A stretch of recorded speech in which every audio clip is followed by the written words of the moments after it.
Bismillah, salatu salam ala rasulillahi sallallahu alayhi wa sallam. Alors on va aborder le sujet de la sexualité. Alors mon objectif, c'est d'aborder ce thème selon un angle novateur. Les gens pensent qu'en parlant de sexualité, on va parler de ce qui est permis, ce qui n'est pas permis. Et on va exciter les jeunes. Les jeunes, ils aiment bien chercher des thématiques en lien avec la sexualité, puisque c'est quelque chose qui les préoccupe. Ah, la sexualité, avec l'islam. Je suis musulman, ça parle de sexualité, j'aime bien les deux. Ah, c'est un sujet que j'aime bien. Donc le but de ce cours-là n'est pas de parler de ce qui est halal, ce qui est haram dans la sexualité, les postures, les positions, etc. Non, c'est pas le but. Au contraire. C'est de mettre le doigt dans la sexualité malsaine qui peut-être te caractérise et qui te pousse à être intéressé par ces thématiques. Le gars, peut-être il a vu le titre sexualité en islam, il est intéressé parce que le gars, lui, il a une sexualité malsaine. Donc il est intéressé par tous les sujets qui sont en lien avec ce thème-là. Mais le but, c'est de l'agripper, pour lui faire prendre conscience de la gravité et de la laideur de la sexualité malsaine. Donc, bihaoulillah, Inch'Allah, je vais essayer d'aborder ce thème selon un angle novateur, en ne parlant pas de halal et de haram. C'est pas le but. Et si, par la permission d'Allah, je parviens à vous enseigner quelques principes à l'endroit de cette thématique-là, 2 ou 3 concepts, alhamdoulilah, j'aurais gagné. Le premier point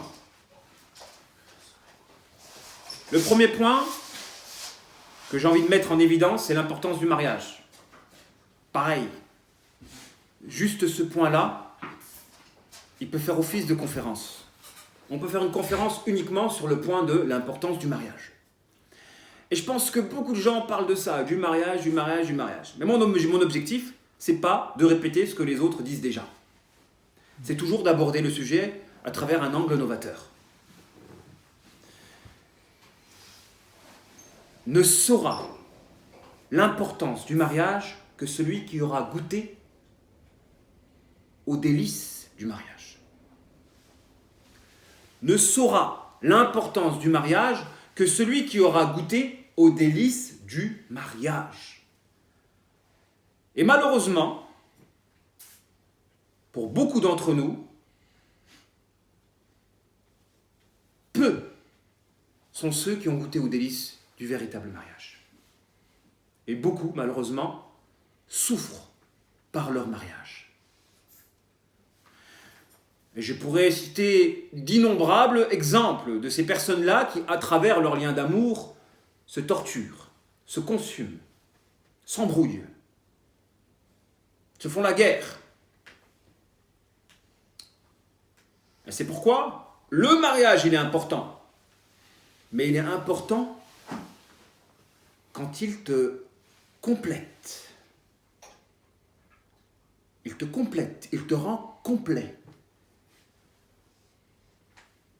Il colmate toutes les éventuelles frustrations qui peuvent exister en toi.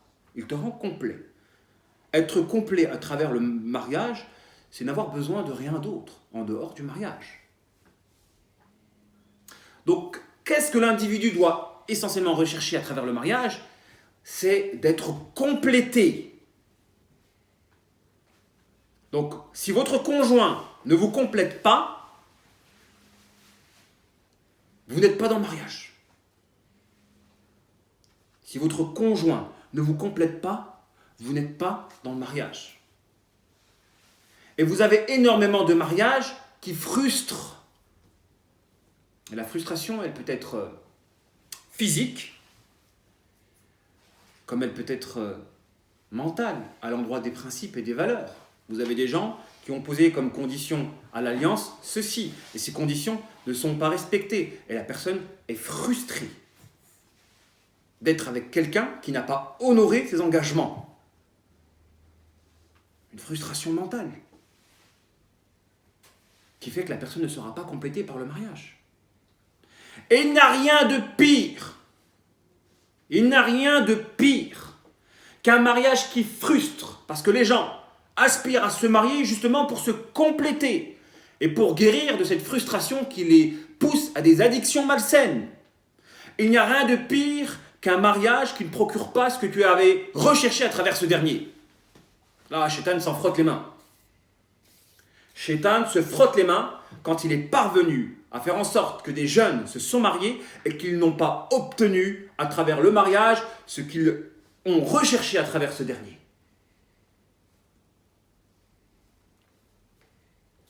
La frustration est plus forte parce que tu es censé avoir le moyen à même de t'épanouir et c'est ce moyen-là qui te frustre davantage. Tu es marié et tu n'as pas les bénéfices du mariage. Que dire de ceux qui se sont mariés et qui ne récoltent que des embrouilles et de la toxicité, voire des problèmes, si vous vous mariez avec des gens toxiques? Il y a des gens démoniaques, comme je l'ai dit tout à l'heure. Il y a des gens démoniaques. Et ces gens démoniaques peuvent générer la mort en vous. Ces gens démoniaques, ils peuvent générer la mort en vous. أكثر من يموت من أمتي بعد قضاء الله وقدره من العين. Notre prophète alayhi salatu wa salam l'a dit, la majeure partie de ma communauté qui mourront après le destin, la prédestination, c'est du mauvais œil. Le mauvais œil. Il ne faut pas qu'on néglige la gravité du mauvais œil. Le mauvais œil tue. Et notre prophète alayhi salatu wa salam a dit à celui qui a fait du mauvais œil à une autre personne, il l'a tué, il est en train de le tuer. Et wallahi, il y a des personnes qui peuvent tuer, rendre fou, générer en vous des tumeurs, quand vous vous voilez la face par rapport à leur négativité. Une sorcière, ça reste une sorcière, surtout quand elle ne s'est pas repentie du mal qu'elle a fait. Parce qu'il y a des bonnes actions, comme il existe des mauvaises actions. Vous avez des gens qui font des bonnes actions, comme l'action de prendre en charge un orphelin. Wallahi, celui qui prend en charge un orphelin, Allah subhanahu wa ta'ala peut veiller sur lui et sur sa descendance sur plusieurs générations. Une protection divine. Et je l'ai vu de mes propres yeux, que des enfants qui ont été pris en charge par des mamans qui, fils sabilillah, ont donné de leur amour, de leur bonté, de leur bien pour veiller sur des orphelins, ces enfants, ils ont été habités par une luminosité dont on n'arrivait même pas à détecter la provenance. Jusqu'à ce qu'on a su qu'ils avaient été pris en charge par ces mamans qui donnaient de leur amour, de leur affection, de leur tendresse, de leur bien à ces orphelins. Peut-être que votre guidée aujourd'hui, elle est le résultat d'un de vos ancêtres qui a été bon à l'endroit d'un orphelin. Et de la même manière, les gens démoniaques, leur négativité va se traduire dans leur génération et les générations qui suivent aussi. Si à l'heure d'aujourd'hui, peut-être vous avez des troubles, ces troubles-là sont la conséquence d'un ancêtre qui a baigné dans le shirk billah. Mais qu'est-ce qui fait la passation de la négativité? L'image que vous avez du bourreau. À partir du moment où vous avez une image positive de votre bourreau, la négativité rentre en vous. L'image du bourreau. Si votre mère, c'est une sorcière, et qu'elle est à l'origine de troubles qui vous affectent, tant que vous aurez une image positive d'elle, vous ne pourrez pas vous soigner. Parce qu'il y a un rapport de proportion entre la négativité qui va produire justement ce trouble en vous et le lien toxique lié au voilement de la face par rapport à votre bourreau.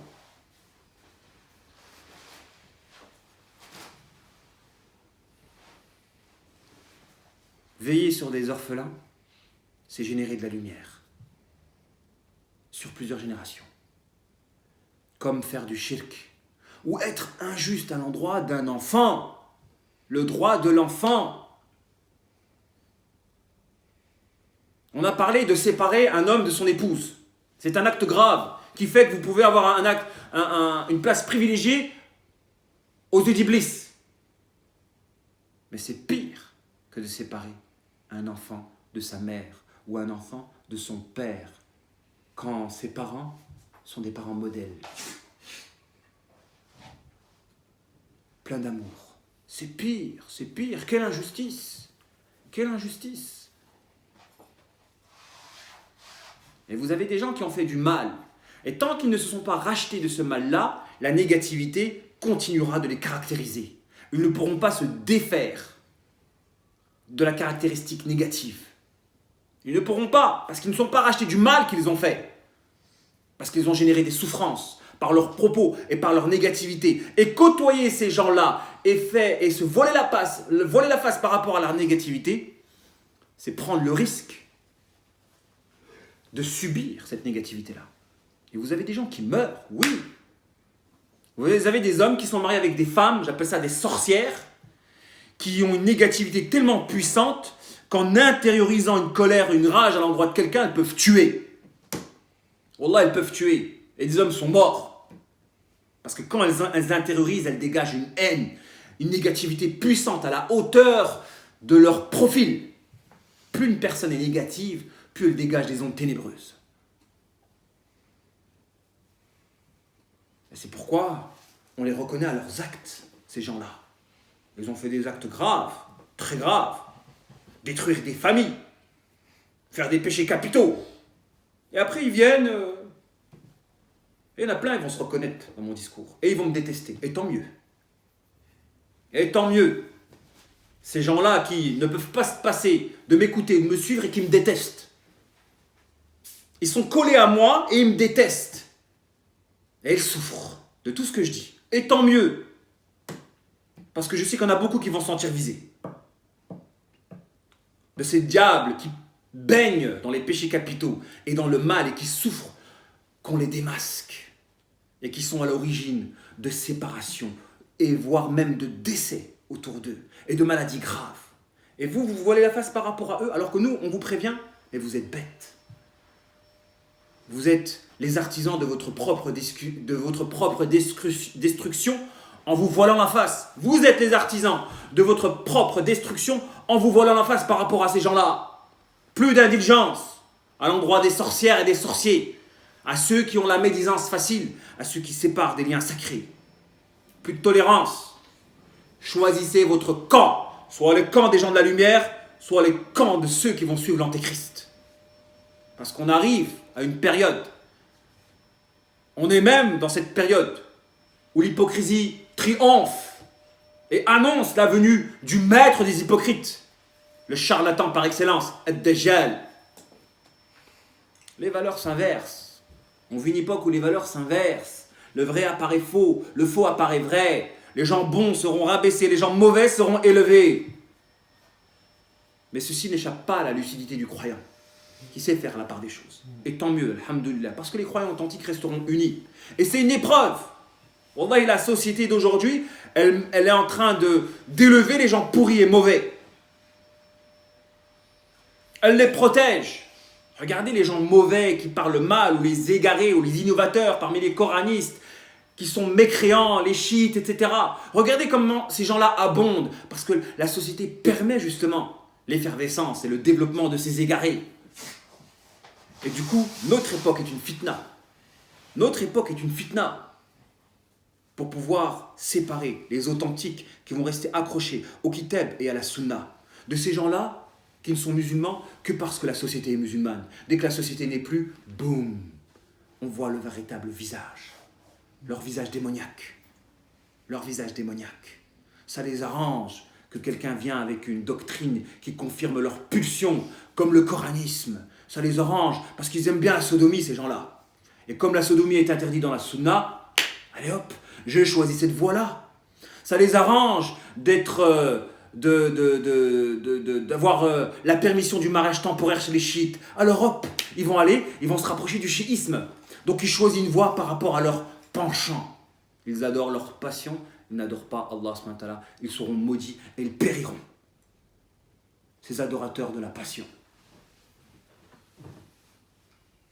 Ne sera jamais considéré comme un véritable croyant celui dont les passions ne seront pas soumises à ce qui m'a été révélé. Un véritable croyant, et la vérité, elle se sent, elle se palpe. On vit une époque où les gens de la vérité vont être écrasés, mais pas pour longtemps.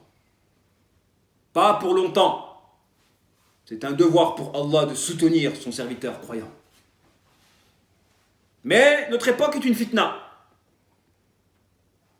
Parce qu'on voit le visage de ceux qui ont la médisance facile, qui ont l'égarement facile de pencher à droite, de pencher à gauche. C'est facile pour eux. Et on se dit, si la société musulmane serait là, la majorité des gens seront musulmans, mais ils seront musulmans par le décor.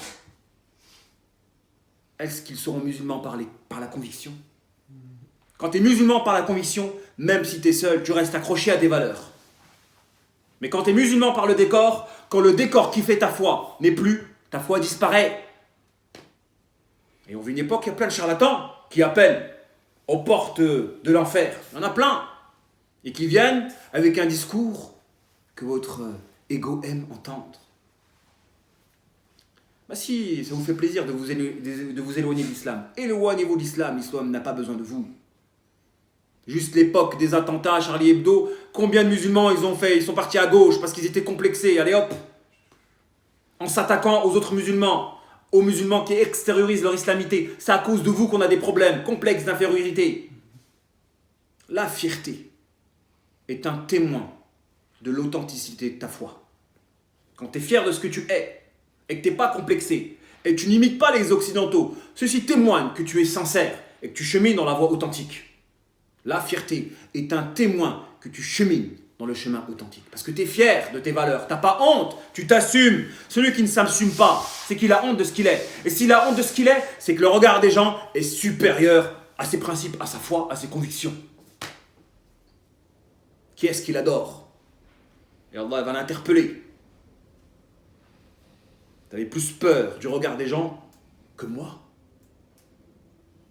La crainte de la créature avait plus d'importance que la crainte de ton créateur, et ils vont être interpellés, ces gens-là.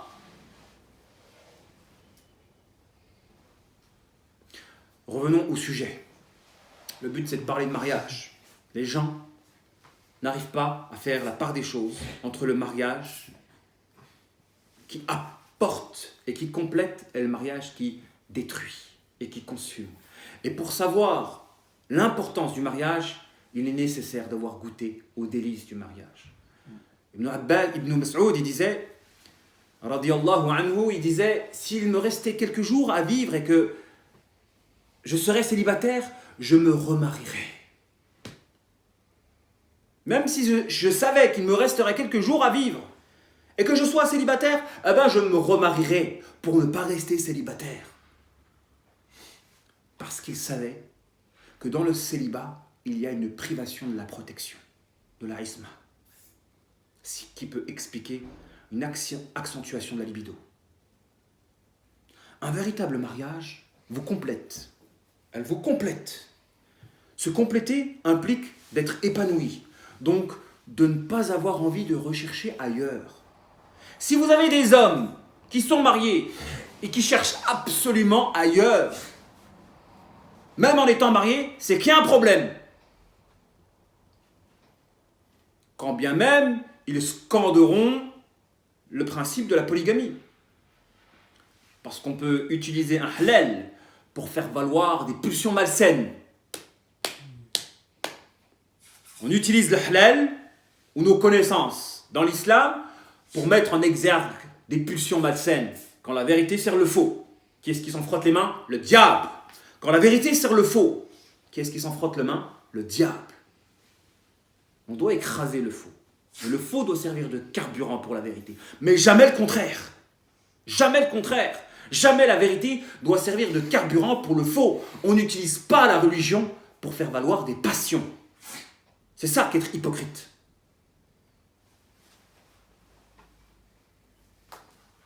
Quand on est complété à travers le mariage, on ressent un sentiment de bien-être qui nous dispense d'aller voir ailleurs.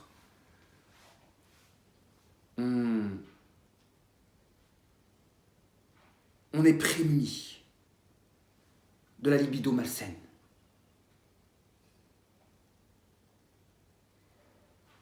Quand un individu, même en étant marié, n'est pas complété, n'est pas épanoui et est frustré, cet individu-là ne connaît pas le mariage, le délice du mariage.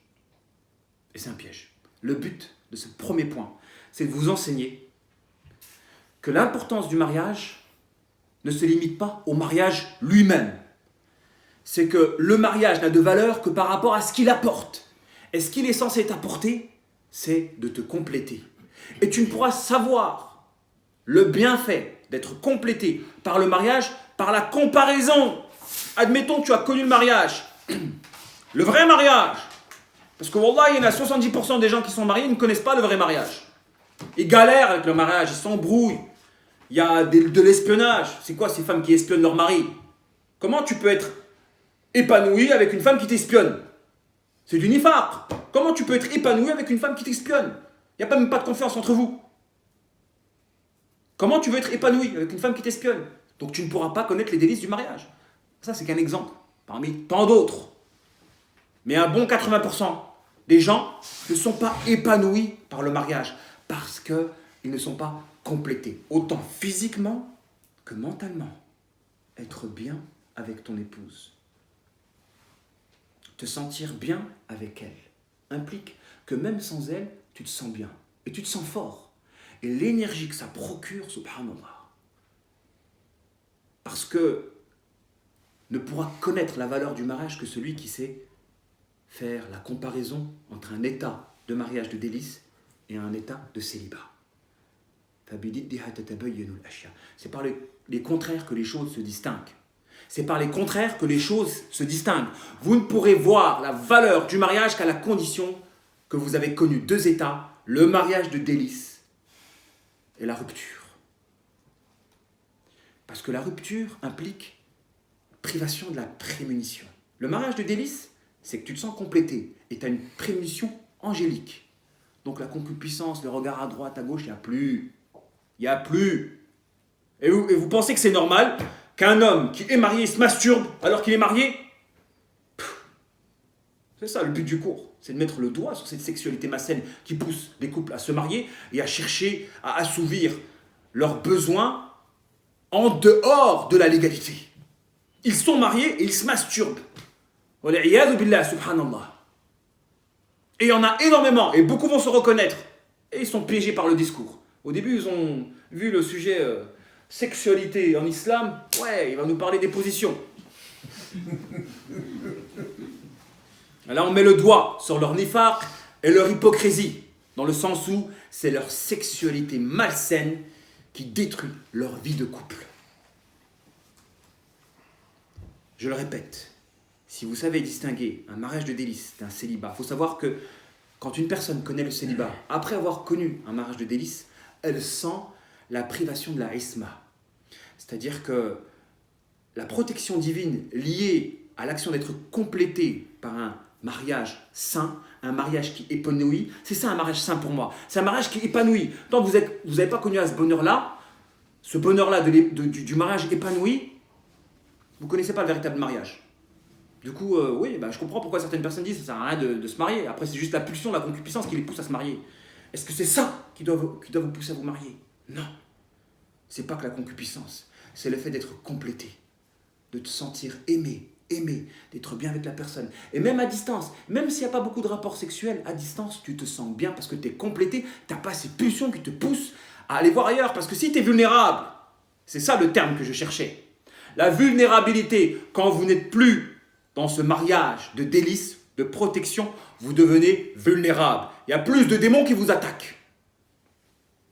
Et vous avez, pour pouvoir quantifier cela, vous devez connaître ces deux états. Sinon, vous ne pouvez pas quantifier cela. Connaître le mariage de délices où vous êtes prémuni par Allah subhanahu wa ta'ala et connaître ensuite la rupture et la vulnérabilité liée à votre célibat et à votre séparation. Du coup, les chayatines, ils viennent plus. Augmentation de la libido malsaine. Et vous dites, subhanallah, j'ai rompu une alliance qui me complétait spirituellement. Et la valeur d'être complété spirituellement, l'idée de faire un péché ne vous traverse pas l'esprit. C'est, subhanallah, l'idée de traverser l'esprit, l'idée de faire un péché ne vous traverse pas l'esprit. Et c'est à travers cette lecture-là qu'on peut comprendre la parole d'Ibn Mas'ud, radiyallahu anhu, qui disait, même s'il me restait quelques jours à vivre et que je sois célibataire, je me remarierai, bien sûr, pour être prémuni d'être tenté de faire un péché. Dans ce cas-là, vaut mieux être marié plusieurs fois et de ne pas pécher, plutôt que d'être marié une fois et d'être addict à une sexualité malsaine ou d'avoir un regard de concupiscence, être un dalleux en quelque sorte. Regardez les femmes dehors, à droite, les regarder comme si c'était des objets d'assouvissement de la shahwa. Tu ne la considères même pas comme une personne à part entière, tu la considères comme un objet, comme un morceau de chair pour assouvir ton besoin. Et tu veux te marier avec une personne, ensuite avec un tel regard. Mais bien sûr que ça va être une catastrophe ton mariage. Bien sûr que ça va être une catastrophe ton mariage. Vaut mieux être marié plusieurs fois et assumer. Assumez votre virilité. On est des hommes, on n'est pas des hommes. Vous voulez être polygame, assumez votre polygamie. Assumez-la, c'est une femme qui va vous faire peur. Vous êtes des hommes ou vous n'êtes pas des hommes? On est loin de la génération des compagnons. Et même si les femmes écoutent ce discours-là et qu'elles ne sont pas contentes de ce discours-là, je le dis, les monogames aux monogames, les polygames aux polygames. On respecte la monogamie. On la respecte. C'est une femme, c'est trop dur pour elle d'être polygame, on la respecte, on ne la juge pas. La fille du prophète a été monogame. Et le prophète a refusé la polygamie pour Ali, qui était l'époux de sa fille. On respecte la fragilité féminine. Mais on ne tolère pas que la monogame impose la monogamie à un homme polygame, ou qu'un polygame impose la polygamie à une femme monogame. Ça, on ne tolère pas. Ceux qui se ressemblent s'assemblent, et on se respecte dans notre différence. Mais assumez votre virilité. Est-ce que c'est quelqu'un qui va vous freiner? Quelqu'un qui vous freine, il porte atteinte à votre virilité. Être viril, c'est avoir un élan. Être ambitieux. Quelqu'un qui vous freine dans votre élan, il porte atteinte à votre virilité. On va avoir honte du halal pendant que d'autres n'ont pas honte du haram. Voilà comment Shaitan s'en frotte encore les mains. On est loin de la génération des compagnons du prophète. On est loin de leur génération. Des hommes fiers, des hommes courageux. Des hommes qui dansent avec la mort. Pendant que nous, on est en dépression pour une femme ou pour une rupture.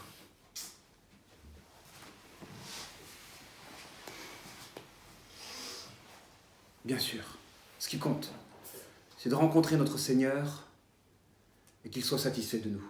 Pour qu'il soit satisfait de nous, il ne faut pas qu'on commette de péché. Si le mariage, de délices, de bonheur, te permet de te compléter, et j'ai envie de dire, s'il te complète, tu n'iras même pas chercher ailleurs. En fait, c'est un piège. Parce que c'est très souvent les pulsions malsaines qui poussent à aller voir ailleurs. Parce que la pulsion malsaine, elle te rend addict, elle t'épanouit pas, elle te frustre. Rares sont ceux qui connaissent le mariage qui complète. Et à mon sens, il est fondamental de dissocier la sexualité saine de celle qui est malsaine. Qu'est-ce que la sexualité saine? Et qu'est-ce que la sexualité malsaine? Deuxième point.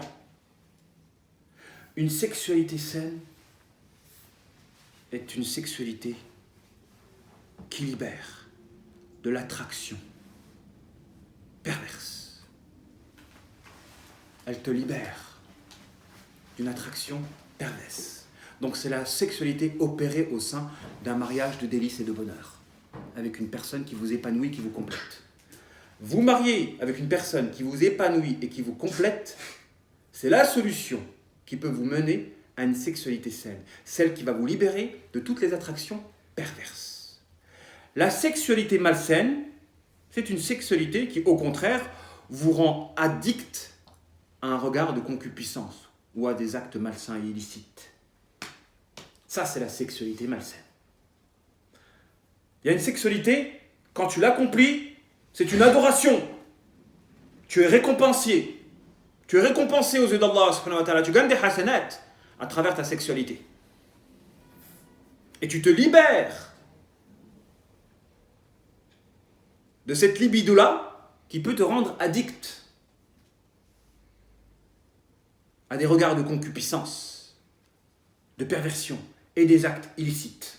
Tandis qu'une sexualité malsaine, c'est une sexualité que lorsque tu l'assouvis, elle accentue ton enchaînement. Elle t'enchaîne. Elle te rend esclave. Elle ne te libère pas. Alors toi de choisir, tu veux être un esclave ou un homme libre? À toi de choisir, tu veux être un esclave ou un homme libre? Si tu veux être un homme libre, tu dois assouvir ta sexualité de manière saine, à travers le mariage de délices, celui qui te complète. Là, tu seras libre. Et la liberté est la chose qui pourra t'épanouir et te rendre heureux, bienheureux, dans le bonheur. Si tu veux être un esclave de la pornographie, un esclave des formes extérieures, un esclave de la masturbation, que tu sois un esclave du diable dans ses pulsions maléfiques, alors assouvis tes besoins dans la sexualité malsaine. Parce que elle, plus tu l'assouvis dans le malsain, dans l'illicite, plus elle accentue ta dépendance et te rend addict. Pourtant, l'orgasme est le même. L'orgasme est le même. Un orgasme réalisé sainement libère, épanouit, procure un bien-être.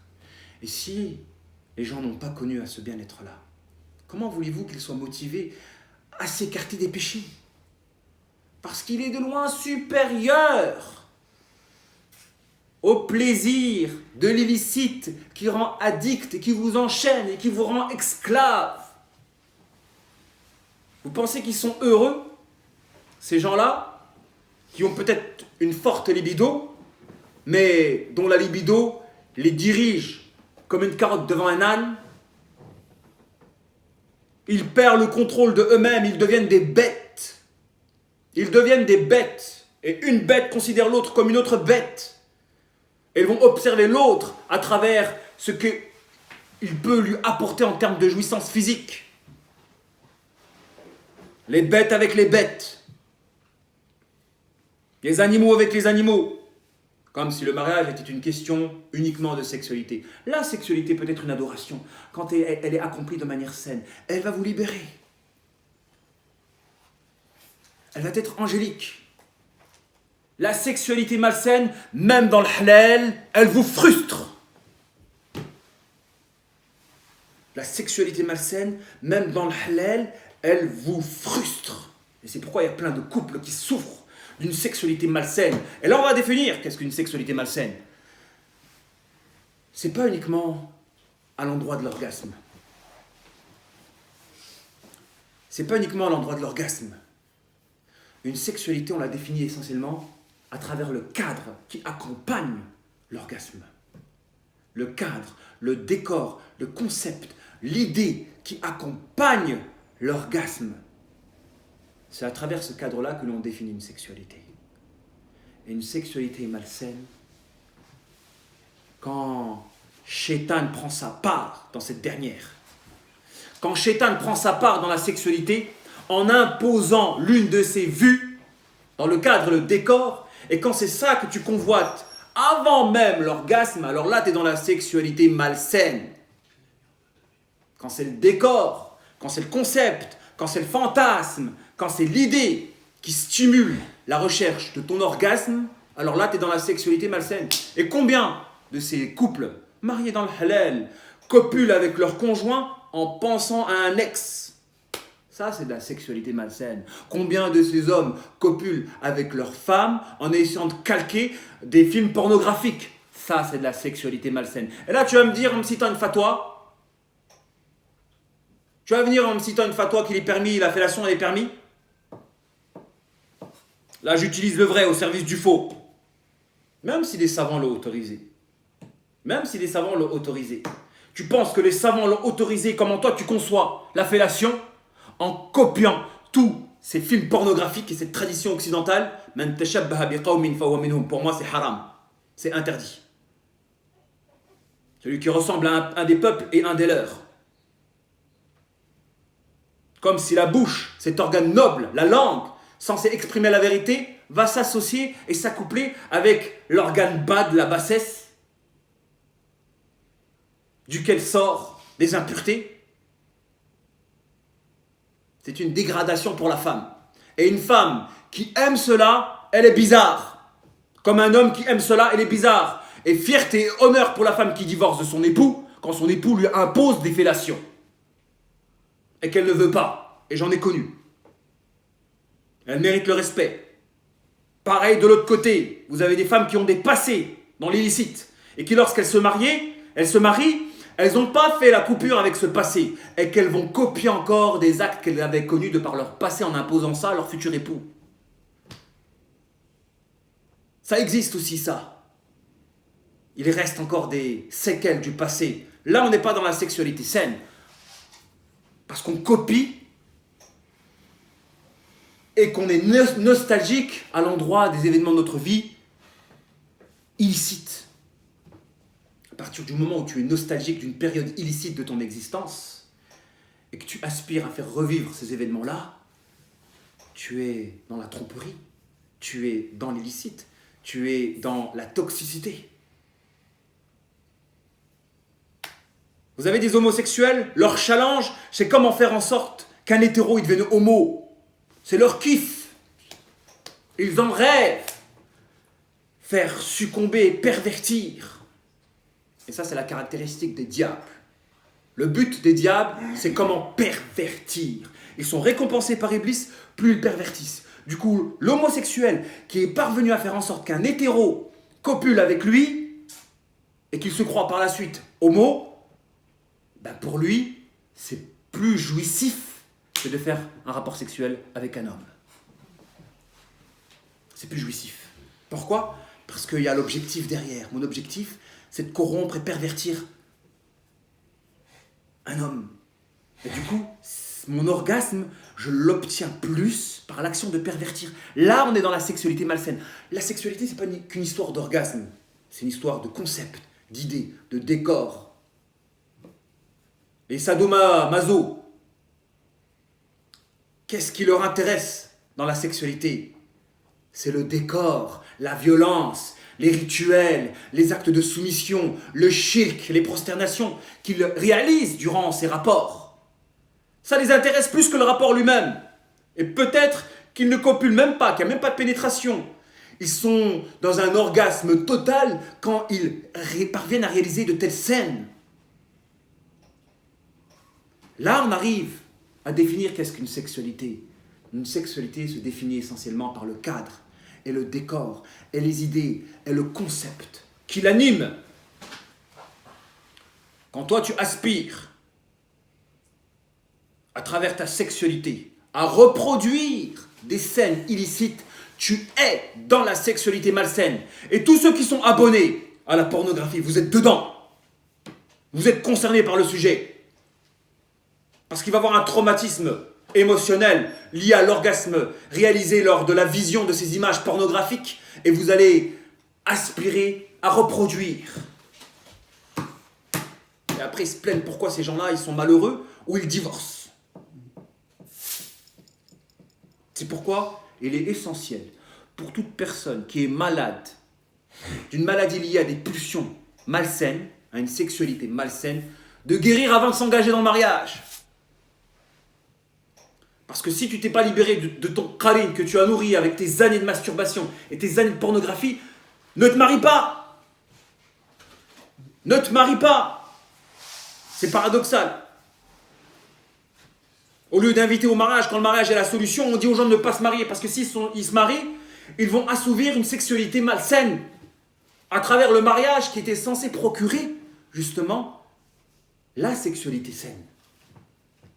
Et ça, ce paradoxe-là, il est à l'origine du célibat et des divorces. C'est la sexualité malsaine, une sexualité copiée sur l'Occident qui fragilise le mariage ou qui empêche au mariage. Parce que cette sexualité malsaine te pousse à choisir des gens à même d'enthousiasmer ta libido. Pourquoi vous pensez que certaines femmes sont plus attirantes que d'autres? Les femmes qui ont un bagage dans l'illicite, elles ont un bagage dans l'illicite, elles sont plus attractives que d'autres. Et vous êtes prêts à fermer les yeux sur vos principes et vos valeurs à l'endroit de la stabilité, de votre avenir dans une vie de couple, pour ce désir de jouissance passager? C'est ça, vendre son âme au diable. Fermer les yeux sur des principes à même de procurer un bonheur constant pour un plaisir passager. C'est ça, vendre son âme au diable. Tu vas te voiler la face par rapport à quelque chose de nocif pour toi en raison d'une jouissance passagère. Oui, il existe des hommes qui apportent plus de jouissance pour le corps que d'autres hommes. Mais ce sont des fitnas. Et d'ailleurs, ils en jouent pour manipuler. Les pervers narcissiques, ce sont des as. Parce qu'ils arrivent à générer de la passion chez l'autre. Et pareil, il y a des femmes qui savent qu'elles ont un pouvoir de séduction sur les hommes. Elles le savent. Elles n'ont pas besoin de faire grand-chose. Elles peuvent maintenir et téléguider des hommes au bâton. Parce que l'homme, il est dirigé par des pulsions, par une semence, au détriment de l'orientation par Allah subhanahu wa ta'ala. Mais quelle divinité tu as associée à ton Créateur? Quelle divinité tu as associée à ton Créateur? Subhanallah. Des minuscules spermatozoïdes qui te contrôlent. Qui te contrôlent. Surtout quand ils s'accumulent, les conséquences de ton célibat. Parce que l'accumulation de la semence absorbe les shayatines. Et ça donne des idées malsaines. Alors, on se trouve dans une impasse. On a des célibataires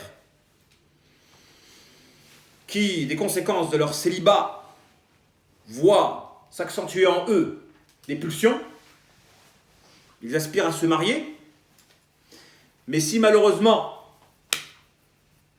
ils ont péché, sont tombés dans le péché, la pornographie ou autre, le mariage leur est déconseillé.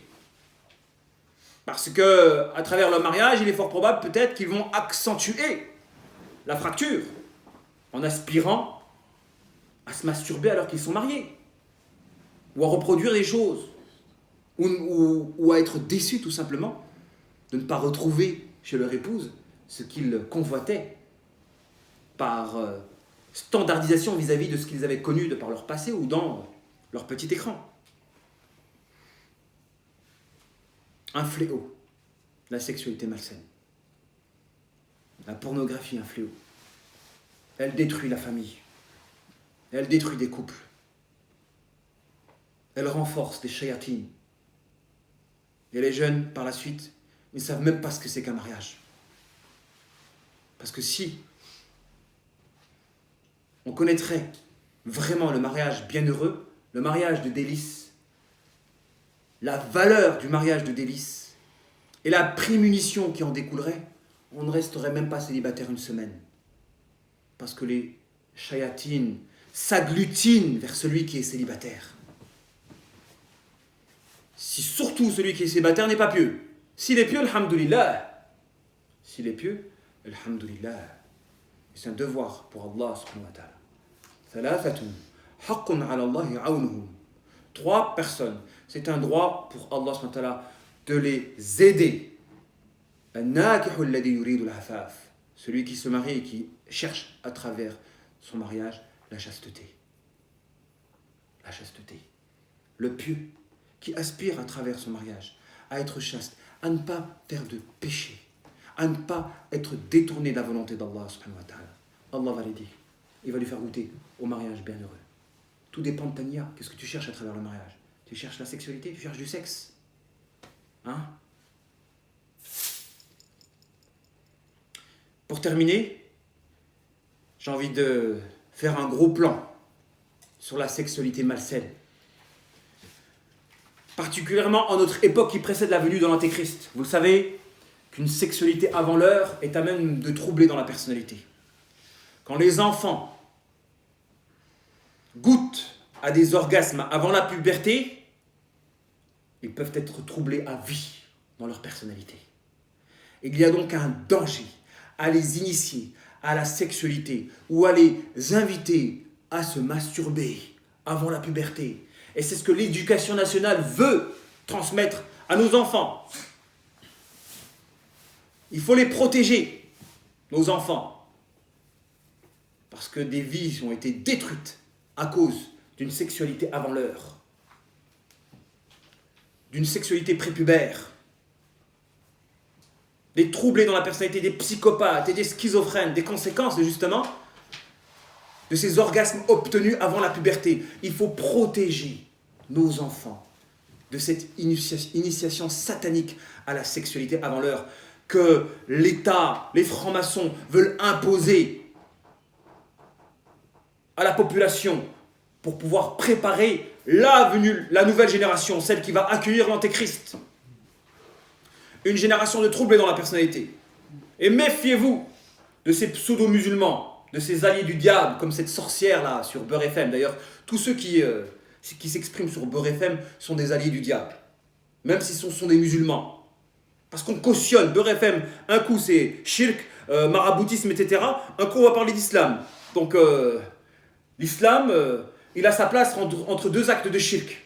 Un musulman qui s'exprime sur l'islam entre deux publicités qui font la promotion du shirk, il détruit en réalité la profondeur du message islamique. Et c'est un associé du diable.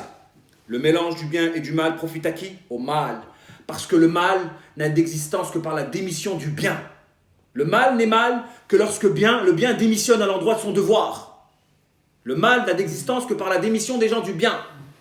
C'est quand le bien ne fait pas ce qu'il doit faire, n'assume pas son devoir, que le mal existe. Quand vous avez un imam qui parle d'islam dans une chaîne qui fait la promotion du koufr, du shirk, de la voyance et je ne sais quoi d'autre, de la perversion, l'imam, en réalité, il fait la promotion du mal. Parce qu'il permet de cautionner le mal par sa présence. Sa démission à l'endroit de la condamnation est un synonyme du cautionnement du mal. C'est pourquoi Beurre FM, sa stratégie dans le mélange, parce que c'est une radio qui n'est même pas dirigée par des musulmans. Le but, c'est de pervertir les générations musulmanes. Avec cette sorcière psychologue qui dit « Honte à la communauté musulmane de ne pas initier les enfants à la sexualité ». Et vous avez des pseudo-musulmans, entre guillemets républicains, qui font la promotion de ces pseudo-psychologues ou psychiatres qui détruit et qui éloigne nos frères et nos sœurs de l'islam authentique. Choisissez votre camp. Choisissez votre camp et dépêchez-vous de choisir votre camp. Car l'Antéchrist arrive à grands pas et beaucoup d'hypocrites vont le suivre. Et de toute façon, les masques commencent à tomber dès aujourd'hui de ces partisans de l'islam républicain et autres. Les masques commencent à tomber dès aujourd'hui. Accrochez-vous au kitab et à la sunna. L'heure est proche et elle approche. Et si vous voulez faire partie des rangs qui auront le bénéfice et l'honneur d'accompagner Isa alayhi salam, Jésus, attelez-vous à la piété dès aujourd'hui. Éloignez-vous de cette sexualité malsaine qui renforce votre qarine. Et Allah subhanahu wa ta'ala va vous pourvoir d'un mariage de délices qui vous prémunira jusqu'au point où votre femme sera un vêtement pour vous et vous serez un vêtement pour elle.